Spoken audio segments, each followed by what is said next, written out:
Adventures of Irvingman! Yes, it's Irvingman, strange visitor from California who came to Tacoma with powers and abilities far beyond ordinary YouTubers.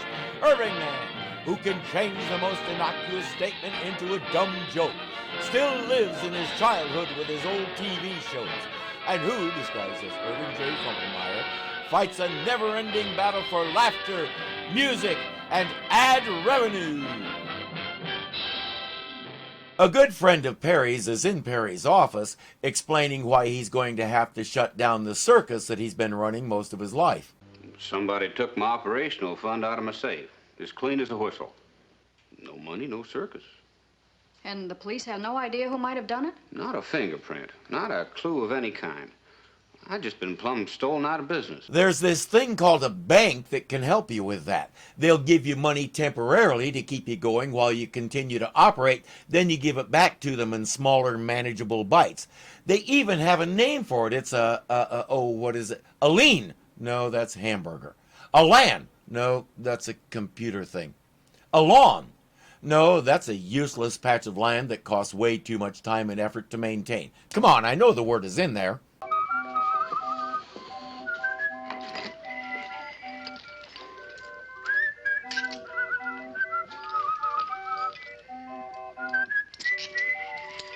You might be able to guess from the handcuffs that he's the escape artist. His friend Polini, the human fly, comes in. They have much to discuss. Don't you know it's bad luck to whistle in the dressing room? Who needs luck? We've got luck. Yeah, sure. We take the money, the show closes, so we're out of a job. There's no percentage.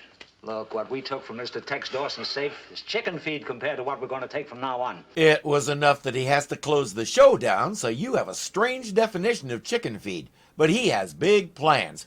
His ability to get out of any lock also means he can get into any lock. Find a business with a nice fat payroll in their safe on, say, the 17th floor. Polini climbs up to it and in a window. He lowers a rope to Harmon, who climbs up, opens the safe. They take the cash and head out the same way. Nobody has any idea how it was done, and they're in the clear with the money. I figure the hardest part is going to be finding a hardware store that carries a 200-foot-long rope. There are plenty of good second-story men around, but what kind of a man can burgle a place on the 32nd story? My mistake, a 300-foot-long rope. They've pulled 5 jobs so far, and at the moment they're working on a 6th. Polini already scaled the wall and disconnected the burglar alarm, so it's time for Harmon to go to work. Back. Superman, I'm glad it's you. Where am I? What's more to the point is, who are you? Well, how did I get up here? He'll pretend amnesia all the way to jail and beyond. All I know is that I was walking down the street one night and somebody grabbed me from behind. The next thing I knew, I was with Superman on the 17th floor of a building. Are you accusing Superman? I'm not accusing anyone of anything. I'm just telling you what happened. He won't even give his name because he doesn't want his respectable family to be embroiled in a scandal. He keeps on saying that Superman must have flown him up to the room, or how else would he have gotten there? Maybe hide in the building until closing time? There's lots of answers that don't involve Superman. Too bad nobody will think of any of them.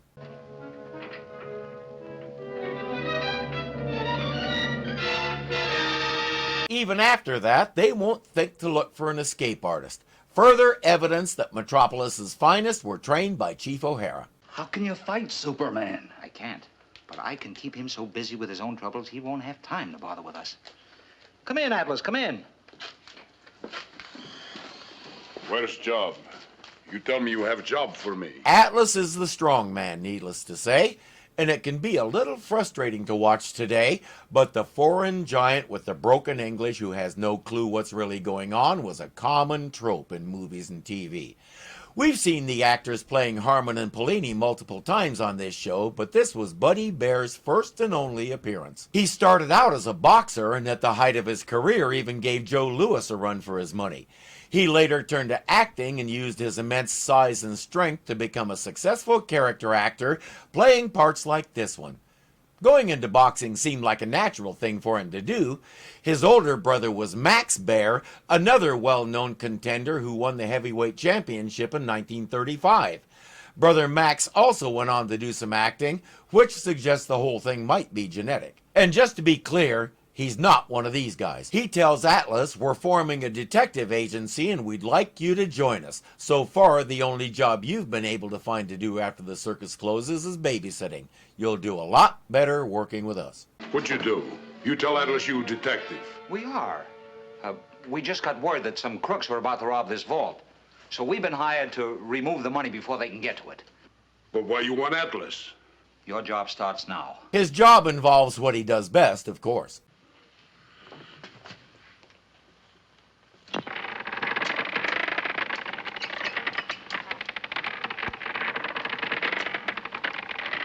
That's enough.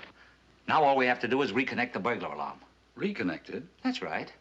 Reconnect it. Pellini and Atlas may be in the dark, but it's not hard for us to see what he's doing. Right. The alarm just went off at the Cityside Loan Company. Cityside Loan? That's on the 17th floor of the Mallory building. Yeah, maybe we got him this time. Looks like he finally made a mistake. Want to come along? No, I better phone the lead, and you go ahead, Bill. You go ahead, Bill. I need to make sure I play right into this guy's hands. Did you do this? Why, no, Inspector. It was this way when I arrived. Well, you know, these bars are built so they can't bend very easily. I don't know of anyone who could do this but you. I'm sorry, Superman, but I'll have to place you under arrest. All right, Inspector. I guess you will. Kind of like that. They both know it's nonsense, but the circumstantial evidence is pretty strong. It worked, Pellini, it worked. They put Superman in jail. What'd he do? What he do?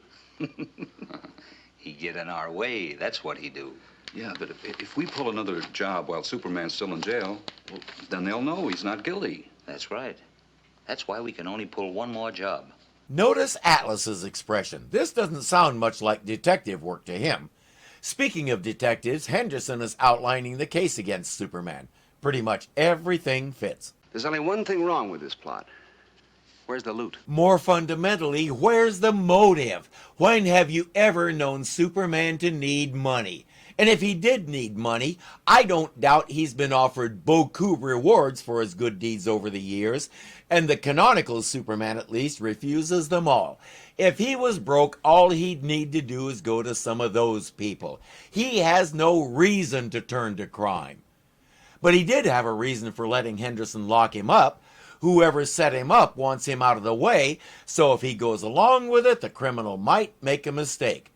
And to help him make that mistake, let's set a nice little trap for him, something he won't be able to resist. Solid gold. 60 pounds of solid gold, that's what it says. And to top it off, the famous cul-de-sac diamond is embedded in the gold ball. Together, the gold ball and the huge diamond are worth $250,000. The solid gold ball sits atop the flagpole that adorns Metropolis's newest high-rise, so it's way up there right in Pellini's ballpark. There's an armed guard on duty, but Pellini says, I can take care of that. 1 minute. I don't like. The gold ball and big diamond, she don't belong to us. Why we take? Because Superman and some of his crook friends stole that stuff from a bunch of widows and orphans. And we are going to get it back for those nice old ladies. That's good enough for Atlas, even though it begs the question of why a bunch of widows and orphans would have such a thing in the first place. Atlas is convinced they're nice fellows, as he puts it, and heads off with Pellini to check out the building. Anybody home? What do you want? My name's Olson. I'm a reporter for the Daily Planet. So? My paper's doing a follow-up story on what happens to performers after the circus closes. Considering what's in the trunk you're sitting on, I think he'll be okay. For instance, an escape artist like Harmon the Great, what kind of a job is he qualified for? I am Harmon the Great. Really? And this must be your famous escape trunk. No. Wow. I can see why you're not worried about looking for another job. Well, this is stage money and phony jewelry. It belongs to Conco the Clown. Jimmy isn't buying it. Harmon needs to do something quick, so he says, how would you like to learn how I do my escape from the trunk? Do you remember how it goes? Sure. They strap you in a straitjacket, lock you in a trunk, and then lower the trunk into a tank of water. Precisely. Suddenly, Jimmy is in the straitjacket and locked in the trunk, but Harmon hasn't told him how to get out yet. Put me down. Let me out of here. You pretty good. Just like inside. Drop it in there and let's get going. Hell, we've got a big job ahead of us.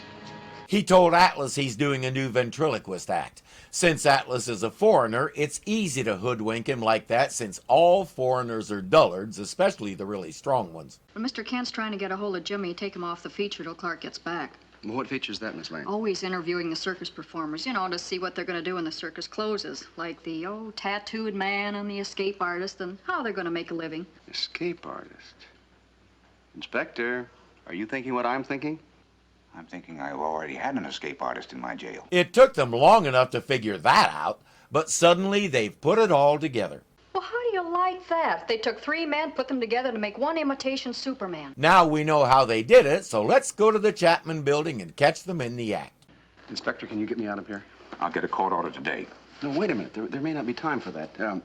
Would you mind if I escaped? Well, I can't give you my official permission, but I can turn my back. As if Henderson could stop him, but since he's willing to turn his back, Superman can just stroll out quietly and not raise any alarms. Or he can do that and cost the city $100 or so to fix the bars. That's all Jimmy's stuff that he took off to get into the straitjacket.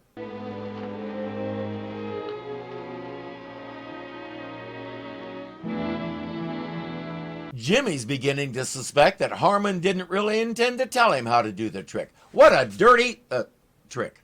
I'll tell you what, I want you to collect Miss Lane and meet me at the Chapman building as quickly as you can, because I have a very good story for you. When you're pals with Superman, every day is likely to produce a very good story.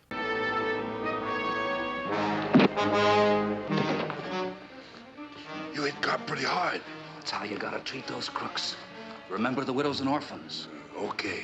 Atlas is right. He hit that guy awfully hard and with a pistol. While Polini climbs the flagpole, we'd better check on the guard. He may need an ambulance.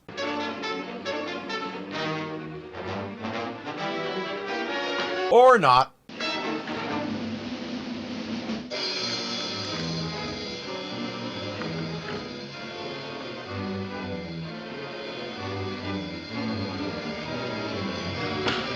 And now we know what they needed Atlas for. Now, as soon as I get down the rope, you follow.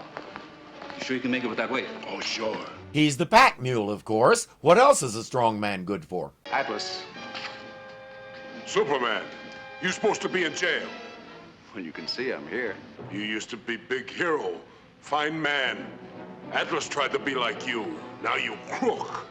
Crook? You steal gold and diamonds from widows and orphans.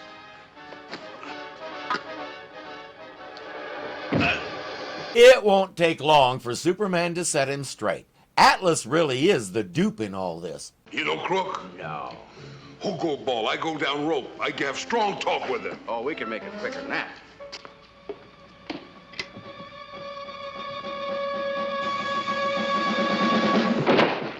The fool! He dropped it. There is your prize, gentlemen. All you have to do is figure out how to get it out of there. Atlas gets a free ride down to the ground courtesy of his hero, Superman. I fool, all right. Now I almost get you. Oh! Got it! That'll make a great picture for the front page, Jim. The bad guys are behind bars. Since he was not only an innocent pawn in all this, but helped catch the real criminals, Atlas gets to go free. Tex has his money back to keep his circus going, and Superman will fill in as a performer until Tex can find some new acts to replace Harmon and Polini. Next thing Superman knew, he was also the animal trainer, trapeze artist, and fire eater. He drew the line when Tex tried to put a bunch of makeup on him and cram him into a clown car. Hey friends, if you enjoyed the video, please click the thumbs up button and let me and YouTube know it. If you're not subscribed yet, you know what to do. And remember, you can become a patron of this channel for as little as $2 a month. Thank you so much for watching, and I'll see you next time.